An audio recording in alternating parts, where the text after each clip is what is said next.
So the lower part of the flight suit, meaning the pants, were a little bit of a long process, I had to say, because there were a lot of details that I actually started to figure out when I was actually going to do these pants. That's the fact that they aren't just simple pants that have a front and a back piece. They are made up of several pieces because they are going to make up a kind of edge seam to them. I wouldn't really say that it was a struggle or a hassle, but it was a lot of figuring out what am I going to do with each part, which step am I going to take, and how are each separate piece of the patterns of the fabric pieces going to look like for me to create this style of seam to it. Nothing complicated when you look at it as it is, just straight up and down, and when you are not looking close enough. This is what the front part looks like, and then we have, do not spill your coffee. I have a tendency to be very clumsy. So yeah, maybe this is easier for you to see. This is what the front looks like, and this is now when you're going to look at this one close up that you're going to understand what I mean about figuring out what am I going to do with the patterns to create this effect. So I have this style on the back and the front. There are two parts here that are, at first glance when you look at it, you might think, oh, that's just two separate stitches next to each other, nothing that complicated, it's just something decorative here. Because we have the regular outer seam here that is on a pant on the outside, and the inner part has that look also, meaning on the inside you have a stitch here, and I pressed the seams open so they wouldn't get that kind of bulk effect like I did on the sleeve parts of the shirt. And I also, on each edge of this pant, I added a zigzag stitch. However, these aren't decorative stitches. These are stitches for a seam that if you look close up at pictures of these pants, if you can get a picture that's really high quality where you can zoom in to see the stitches close up, you can see that part and this part are two separate pieces of fabric that has been sewn together, pressed open the seam, added two straight stitches next to each other, and these straight stitches are actually framing that opening part where the seam actually is. These are my first pants ever that I have made, and I really made a challenge for myself because this was something I have never seen before, and it was definitely going to test me or try my abilities to actually figure out some kind of sewing pattern for this. So I had to figure out what the style of the pants were going to look like with actual length and the width of the parts where the ankles are and where the actual waist starts. Like with the upper part of the flight suit, these aren't things that you're going to have to figure out because I already figured this parts out for you. It's going to be part of the pattern, and then you can just adjust the measurements a bit after your length and width and all that. But I had to figure these patterns out myself, and to get the basic patterns of the pants, I just used a pair of my more vintage style pants that I have here. They are jeans, they are made of denim, they are cotton, so they aren't stretched or anything. These were the perfect measurements for me to use as a guide, so I knew I had measurements for pants that were not going to have any stretch in them. And these pants needs to be a little bit baggy because you can see that the pants in the show aren't like slim fit, they are supposed to be a bit baggy and they're supposed to be comfortable to wear. So first of all, I figured out the measurements of the pattern of like the front and back piece. After the measurements, I went from the pair of jeans that I have. I needed to figure out what the style of each piece were going to be and what the patterns were going to look like. And I also needed to make sure that I had extra space of fabric here for seam allowance, because if I didn't, then the pants were going to be too narrow, too small, and the seam weren't going to look right either.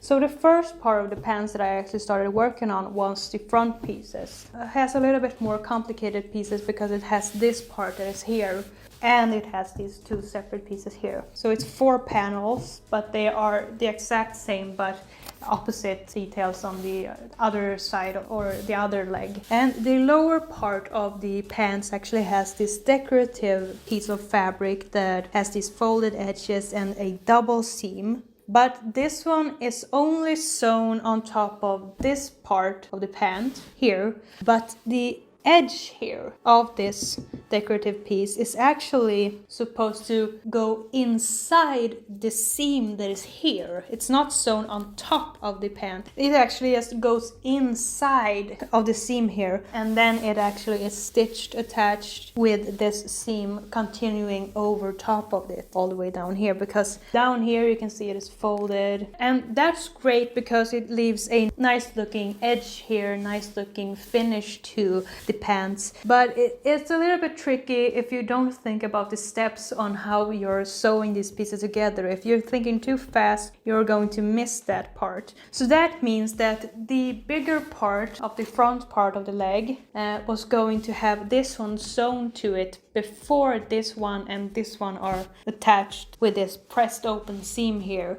that has a double stitch. So what I first did is I just attached this piece to the bigger piece here, and I had folded the edges here to give them a nice edge finish, and then I sewed this piece to this larger piece with 2 straight stitches to create a nice looking double stitch next to each other that has the same width all the way, and it continues all the way down here and there. And then when that was done, I sewed this part that has this part attached to it, sewed that to the outer panel of the front part of the leg with a straight stitch on the inside, the way you would actually sew 2 pieces together, the normal way with the inside out. So I sewed those pieces together with a straight stitch, and then I folded them so the right side is facing out, and then I pressed the seam open on the back side using an iron right here.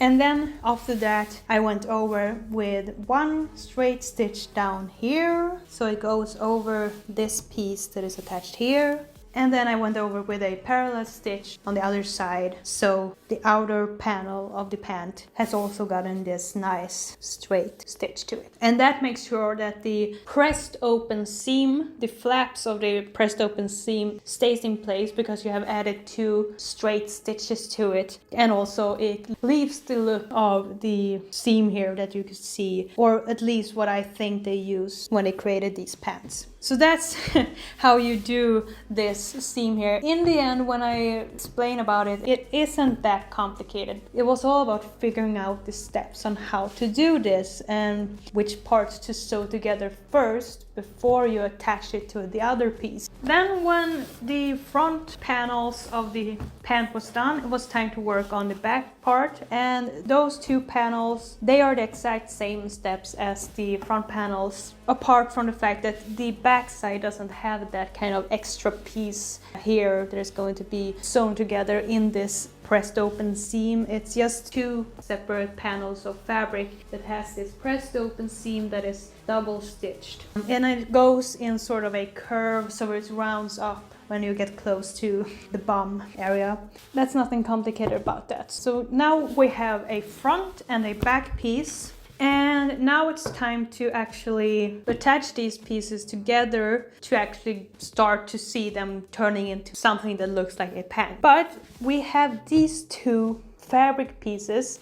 They are like some extra panels that is on the inside of the thighs, so they are maybe like support, so when the thighs rub together, I think it's supposed to maybe prevent the fabric from getting torn or something. I think especially when you think about when you're going to use these pants for when you're sitting on something that's going to be rubbed against the fabric. I'm not exactly 100% sure why they are attached to the flight suit. Maybe you know that much better than I do, but they are there and I'm attaching them just to be accurate to what's in the show. These ones are like elongated rectangular diamond pieces. It's almost like a hexagon that you have stretched out. So it's like a longer rectangle, and then edges have this kind of pointy shape to it. It looks like the diamond shape that is on the chest plate of the armor. Have that in mind. You need to make sure that you get this part attached before the whole pant is sewn together. So the first thing you need to do to attach the front panels and the back panels of the pants together is to actually add a simple seam stitch to the inside of the pant legs. And they are supposed to be just stitched on the inside out with a straight stitch. Then I have just pressed the seams open to give it much nicer finish. All the edges have a zigzag seam just to make sure that they won't frail or anything. When I had attached that simple straight stitch that had been pressed open, it doesn't have those double stitches next to it, it's just pressed open. Then I attached these diamond shapes to the inner thighs, and they're supposed to be pretty high up. Where the first pointy part of this diamond shape starts, it's actually aligned with the pointy part of this piece of fabric that is actually at your knee. So can have that as a guide when you're figuring out where to actually place these diamond parts. But I'm going to try and explain that in pattern form also with templates and everything, so you can easily figure out where to attach all of these pieces. The reason why I attached this one now after I had applied this seam here is because you won't be able to sew this one with a sewing machine to the pants if you have sewn the other seam of the legs together, because that's going to be very hard to reach unless you sew this piece by hand. To make it easier for yourself, just sew this piece to the legs of the inner thigh before you have connected the outer part of the front and back piece of the legs. And this one is attached with that kind of double stitch look. It has the same space like this part here has, and also it's the same space like the double stitch here and the double stitches on the upper part of the flight suit. Like I said, I just used my presser foot on my sewing machine as a guide, and that gave me the perfect width, those stitches next to each other. That gave the same style and effect that they have in the flight suit from the show.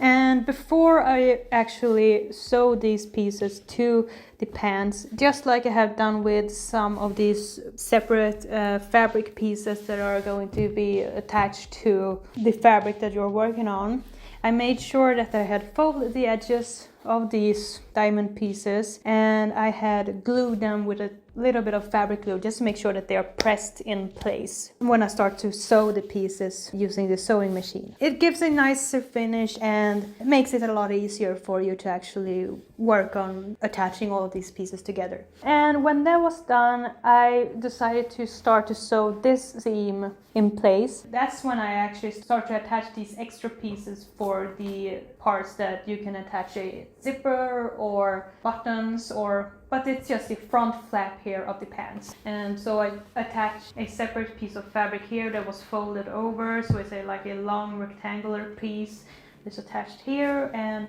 one that is here. Right now it looks like a mess because this zipper is broken and I'm going to remove it, and I don't know if I'm going to add another zipper or if I'm just going to use buttons or some clasps or something. So these separate rectangular pieces for the flap part of the pants, the upper part where the legs and the waistband meet, they were just folded over and then added a simple zigzag stitch, and then I attached it to the pant here, and then I added a simple straight stitch that goes in this same stitch style or look as the zipper part of a pant, and it's the same look that I have on the pants from the show. And I also attached a similar style of rectangular piece to the opposite side of the opening of the pants here, and a straight stitch just goes down here, and the part here is also folded over before I added the stitch to give a nicer looking finish. Then I just had this kind of overlapping seam that I had on the outer sleeve of the upper part of the flight suit. I just had that overlapping seam here, meaning that the pant that is going to be on the outside is folded over so it gives a nicer edge, and then just overlaps the edge of the opposite leg, and then I just added a straight stitch that was goes as close to the edge as possible. And that's just a simple straight stitch that goes all the way around, all the way up to the back of the waist. And at that part, only the insides here and here, all the way to the back, is attached. And the only seam left is the one is actually on the outside of the legs. That's the only part left now, because all the separate pieces that needs to be attached before this one is turned into an actual functional pant, they are already attached now, so you don't have to worry about adding more stuff that needs to be reached with your sewing machine, because they are now attached, and the only part left is now to add a seam to the outer part of the legs. But before I added that part, I just fold over the ankle part, or the lowest part, or the lower part of the legs, and just added a straight simple stitch, just like I did with the wrist part of the upper part of the flight suit, but I just added one seam close to the edge of the pants instead of adding 2 stitches. I'm not sure if they used 1 stitch or 2 stitches to the ankle part of the pants, but since you're going to cover all those parts up with the shoes and the leg armor and the leather wrap that goes around your calf, it's not going to matter that much if you have 1 stitch or 2 stitches, because you're not going to see those anyways. And then, when that part was done, then I could finally add the last and final seam that is on the outside. And like the inner part of the pants, this one is just a simple straight stitch that has the flaps of the seams pressed open just to give a nicer finished edge. After that, we had something that finally looked like a piece of pants or lower part of the flight suit. And the only thing left was now to add a waistband to this pant, just like I did with the edge of the outer sleeve of the upper part of the flight suit. I just created a wider band, or a wider, longer piece of fabric, a long rectangle that was double the width of where the waistband is going to be, plus some extra so I can fold over the edges to give a nicer looking finished edge here, and without getting any kind of fraying or anything like that. I think I just, when I place the part that's going to be on the outside of the waistband, I just place it with a little bit of fabric glue just to make sure that when I attach it, it stays in place. And I might have gone over with an iron also just to flatten it a lot more, and then just fold it over and do the same thing on the inside where the waistband is. When it was in place, was just time to just add 2 straight stitches up and down, and also a stitch where the edge of the waistband meets, meaning where the flaps meet, where you have the zipper or buttons or a clasp. Of those end pieces, I just added a simple straight stitch that looks like a continuous stitch that goes all the way around the entire waistband. And that's the only thing that I added to this waistband. You can add some like loops for if you want to add a belt to this pant. A loop is very simple to create. It's just a thin piece of fabric that you just fold it over and add a simple stitch to attach it here and there.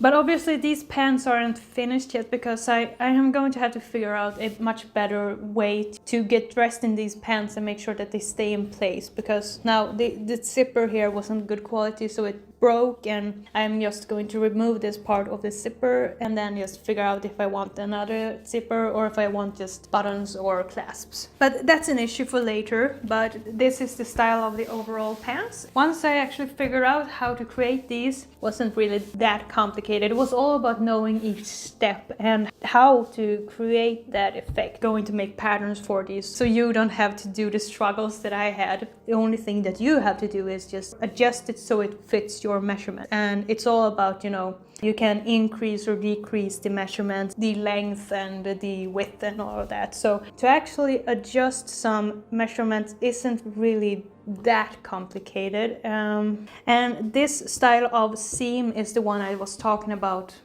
this part of the torso of the upper part of the flight suit, because this part here, I believe that one is actually supposed to be this kind of pressed seam here that has a double stitch look to it. So that's the entire flight suit, and we have the waistband, and final step is the neck cover here.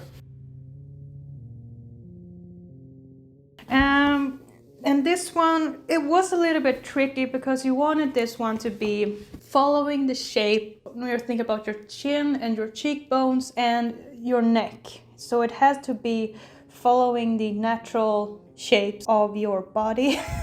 I think it's supposed to be underneath the upper part of the flight suit. So the only thing that you can see of this neck part or this neck covering piece, fabric thingy, it's only going to be this part that goes up around your, oh gosh. Let's see if I can show up like that. So it's supposed to cover our entire neck here and all the way back here, and then it goes a little bit down here in front and on your shoulders and a little bit. It's not that far down, but just a little bit down your neck. That's how big this part is. At least that's how I made it. I think it's very unnecessary to make it too big. But I think in the show, to actually cover the majority of like skin and hair or anything, he used, I think it was a balaclava piece that goes all the way around your head, then the neck piece on top of it. The easiest part about the lower part of the neck piece is the fact that the entire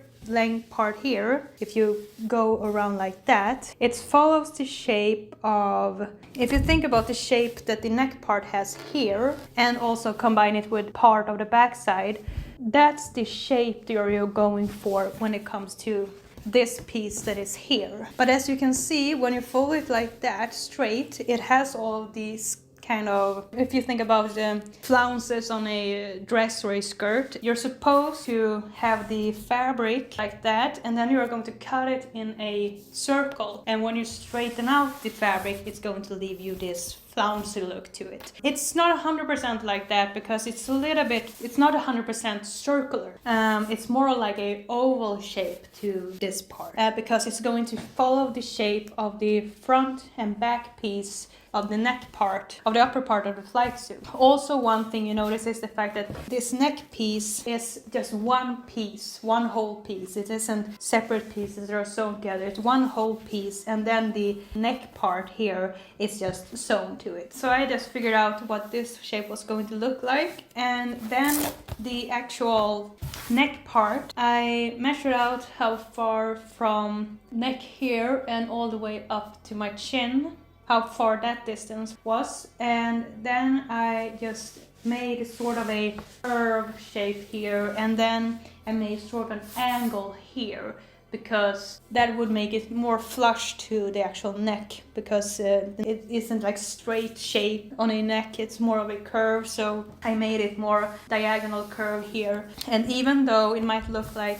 this part here is much lower, when you wear it, it doesn't really look like this part is much lower than the part here because it follows the natural shape of your neck. Then what I did is I did this one with Velcro. That's the way I decided to actually attach this part, because I found that that was the easiest way to actually, for me to put this one on by myself. When I had cut out this piece here that has this curvular shape, I just folded over the edges here and added 2 stitches that are parallel to each other all the way up here. Then to match the styles of the sleeve, I just added these straight stitches here. And then to attach this part, I just folded the edge and added 2 parallel stitches next to each other. And the edges here are just folded over and glued in place with fabric adhesive. And that left me this nice looking edge that doesn't have any stitches or any seams to it. And before I added the lower part here, I just sewed these 2 parts of the Velcro in place and made sure that the one side of the Velcro is on the inside and the other one is on the outside. So when you fold them like this, they overlap and are attached. When it comes to the neck piece, I'm not 100% sure this is what the style look like with the actual stitches here, but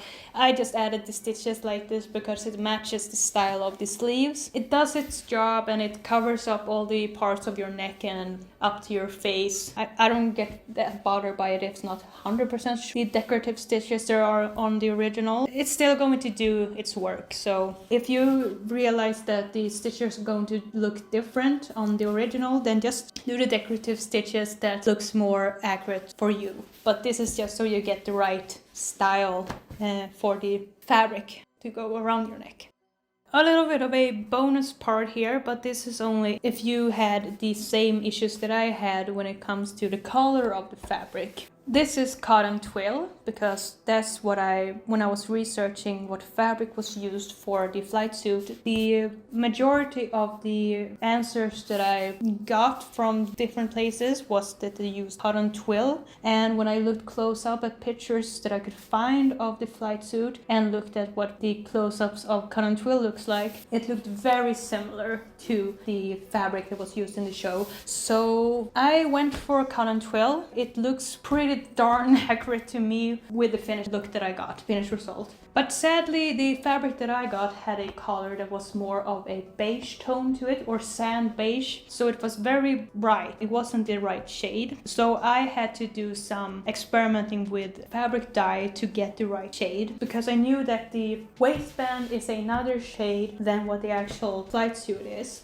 The first thing I did, when I had sewn all these pieces, I decided to first dye all of these pieces in the same batch, get this gray tone to all these pieces, because I needed to have more of a cool tone finish to the fabric, because it was a very warm tone sand beige at first. So I first colored them this gray tone, then I put the waistband to the side because that one was done, and I decided to color all of these parts in the same batch. Also, I could measure out how much these pieces weighed, so I knew that I got the right amount of fabric dye to get the shade I was going for. And then I colored all of these parts using a chocolate brown. Since I had done the right measurements, I got the brighter look to the chocolate brown, so the gray tone underneath could actually peek through and gave me more of that cool tone chocolate brown. It has a little bit of a red tint to it, because from the pictures that I could see, there are two different flight suits. There's one that is in the beginning of the first season, and then there is the newer version of the flight suit with the actual Beskar armor, and that one has more of a reddish tone to it, while the first flight suit is more gray. And the first flight suit also has some other details in the actual sleeves, so it looks a little bit different than what this one looks like. That's what I had to do to get to this shade. But if you could find some cotton twill that actually has a nice cool tone chocolate brown, then you don't have to do these struggles that I had to get the right dyed fabric. Still think that the